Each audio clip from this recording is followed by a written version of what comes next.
तरुण ने बोला, आप हमें अब तक जो भी कुछ भी क्लास में पढ़ा उसके क्या नोट्स दे सकती है? मैं तरुण की तरफ आश्चर्य भरी नज़रों से देखने लगी। मेरे से ऐसे पहले कभी किसी लड़के ने बात नहीं की थी। शायद मुझे लोगों से अपने लिए अरुचि देखने की आदत हो गई थी। मैंने हाँ में सर हिला दिया। क्लास का समय हो गया। सब लोग क्लास में आने लगे। पूनम आई और मेरे से माफ़ी मांगने लगी। आई एम सॉरी सांवरी, तुम्हें हमारे और हमारे दोस्तों के कारण इतनी ठेस पहुंची। मैं मुस्कुराते हुए बोली, कोई बात नहीं पूनम, सबकी अपनी अपनी सोच है। किसी की ऊंची सोच होती है, किसी की नीची। पूनम ये सुन कुछ चौंक सी गई। शायद उसे मेरे से ऐसे जवाब की उम्मीद नहीं थी।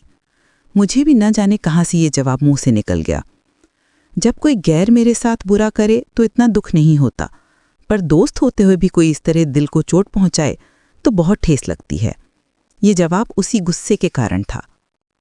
तरुण को देख सभी लड़कियां उसके बारे में जानना चाहती थीं। मेरे पीछे बैठी लड़कियों से आवाज़ आ रही थी, अरे ये इतना स्मार्ट नया स्टूडेंट कौन है? नाम क्या है इसका? चलना बात करते हैं। इतने में प्रोफेसर सर क्लास में आते हैं। सब शांत हो जाते हैं। सर तरुण को देख बोलते हैं, न्यू एडमिशन, अपना परिचय दो। तरुण खड़ा हुआ। सबकी नज़र उस पर थी। सभी लड़कियां उसके बारे में जानने को उतावली सी हो रही थीं। तरुण ने अपना परिचय दिया। तरुण से प्रोफेसर ने पूछा, तो इतने दिन का जो लेक्चर मिस हो गए वो कैसे करोगे? तरुण ने बोला, मैं किसी से नोट्स ले लूँगा। इतने में पूनम बोली, मैं दे दूँगे, मेरे नोट्स पूरे हैं। और फिर क्लास की और भी लड़कियां बोलने लगी, मैं दूंगी। तरुण ने इन सबको थैंक्स बोल के बोला, नहीं, मैंने सांवरी से मांगे हैं नोट्स, वो दे देगी। क्लास की सभी लड़कियां मुझे ऐसे घूर रही थी जैसे मैंने न जाने क्या चुरा लिया है। क्लास खत्म हुई, भी घर जाने लगे। रास्ते में पूनम मेरे से पूछने लगी, तरुण को तुम कैसे जानती हो? मैंने बोला, नहीं मैं नहीं जानती, बस क्लास में ही उसने नोट्स के लिए बोला। इतने में किसी की बाइक पास आके रुकी। पीछे मुड़कर देखा तो तरुण था। तरुण मुस्कुराते हुए बोला, सांवरी वो नोट्स ज़रूर ला देना, बस याद दिला रहा था। मैंने हाँ बोल दिया। पूनम अभी भी मुस्कुराते हुए तरुण को ही देख रही थी। तरुण चला गया। पूनम बोली, सांवरी बुरा ना मानना, पर ये लड़के बहुत मतलबी होते हैं, तुम ज़्यादा चक्कर में मत पड़ना तरुण के। पूनम की बात सुन बहुत गुस्सा आया। मैंने बोला, मैं किसी के चक्कर में नहीं पड़ती, मुझे अपने काम से मतलब है। प्रोफेसर सर के सामने उसने बोला है कि सांवरी नोट्स दे देना, और मैंने भी हाँ बोल दिया है, बस इसीलिए दे रही हूँ। पूनम थोड़ा चिढ़ते हुए बोली, यार मैं तो बस समझा रही थी। मैं घर आ गई। मन बहुत टूट चुका था। लोगों की मजाक से ऐसे में कोई ठीक से बात भी करता तो यही लगता, ज़रूर कोई काम होगा। रोज़ की तरह फिर सब कॉलेज आए थे। समय से पहले ही क्लास में बैठे थे, क्योंकि कोई था ही नहीं जिससे बात करते।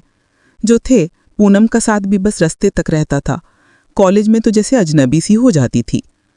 थोड़ी देर में पता चला आज पहला लेक्चर के प्रोफेसर नहीं आए। क्लास में मैं अकेले बैठी थी। दूसरे लेक्चर के इंतज़ार में तरुण अंदर आता है। उसे देख हम समझ गए थे वो नोट्स के लिए आया है। मैं बिना कुछ बोले नोट्स आगे की ओर बढ़ा दी। तरुण थैंक्स बोलता है, आज का ये लेक्चर तो फ्री है, चलो फिर कैंटीन में। मैं आश्चर्य भरे नज़रों से उसे देख रही थी। आज तक किसी लड़के ने ऐसे नहीं पूछा। मैंने मना कर दिया, नहीं मैं अभी पढ़ रही हूँ। मैंने अपनी नज़र वापस अपनी किताब में डाल ली, पर तरुण अभी भी वहीं खड़ा था। मैं परेशान भरी निगाहों से तरुण को देखा। वो मुझे ही देख रहा था। वो बोला, आप में कुछ ज़्यादा घमंड नहीं है? मैं तो बस थैंक्स बोलने के लिए कॉफ़ी साथ पीना चाहता था, पर आप तो। इतना बोल वो चला गया। तरुण की ये बातें मुझे तीर की तरह चुभ रही थी। मेरे आंखों में आंसू आ गए थे। अब मैं क्या बताती? मैं क्यों नहीं जाना चाहती थी? अब और हिम्मत नहीं थी किसी के सामने मजाक बनने की।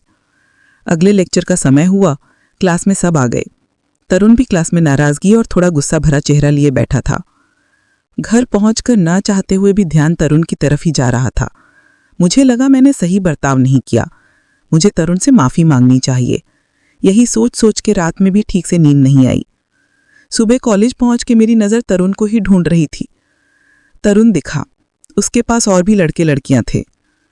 वो सब आपस में बात कर हंस रहे थे। मैं उस समय तरुण से बात करना ठीक नहीं लगा। मैं क्लास में जाने लगी। तरुण ने मुझे आवाज़ दी, सांवरी। मैंने पीछे मुड़ के देखा। कहाँ जा रही हो? क्लास में अभी समय है, अभी हम लोगों के साथ ही रहो। मुझे दोबारा तरुण से कुछ बुरा नहीं सुनना था। मैं वहीं रुक गई। पूनम बोली, लगता है तरुण सावरी तुम्हारी अच्छी दोस्त बन गई है। हाँ, जैसे आप लोग हैं, तरुण ने जवाब दिया। वहां खड़ी और लड़कियों ने बोला, चलो कोई तो बना सावरी का दोस्त।